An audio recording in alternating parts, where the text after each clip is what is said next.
ਉਹਦੇ 'ਚ ਰੋਟੀ ਜਿਹੜੀ ਨਾ ਸਹੀ ਬੰਦਾ ਖਾ ਲੈਂਦਾ। शीशा साफ़ करने का एक तरीका जो कि बहुत आसान तरीका है, ये वाइपर है शीशे वाला। और ये भाई इस वक्त खड़े हैं जी। भाई साफ़ हो जाएगा इसके साथ? जी जी क्यों नहीं।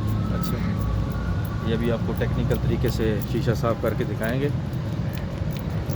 बाज़ लोग अखबार के साथ भी करते हैं, उससे चमक आती है, लेकिन इसके साथ जो है वाइपर के साथ शीशा जो है, जो दाग धब्बे होते हैं वो उतर जाते हैं। ਇਹ ਤੁਹਾਨੂੰ ਮੈਂ ਬਾਰ-ਬਾਰ ਆਂਦਾ ਇਹ ਨਹੀਂ ਇਸ ਨਾਲ ਵੀਡੀਓ ਬਣਾ ਕੇ ਮੈਂ ਤੁਹਾਨੂੰ ਦਿੰਦਾ ਨਹੀਂ ਉਹ ਸਾਫ ਹੀ ਵੇਚਦਾ ਇਹਦੇ ਕੋਲ ਬਾਤ ਨਹੀਂ। बेहतरीन सफाई होती है इस शीशे के, इस वाइपर के साथ। मट्टी और जो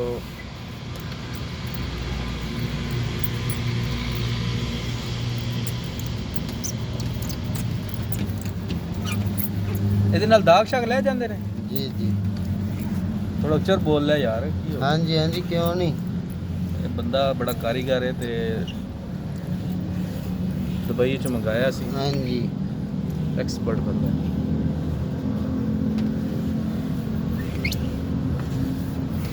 जी चेक करें, चेहरा साफ हो गया इसका, साफ नजर आ रहा है।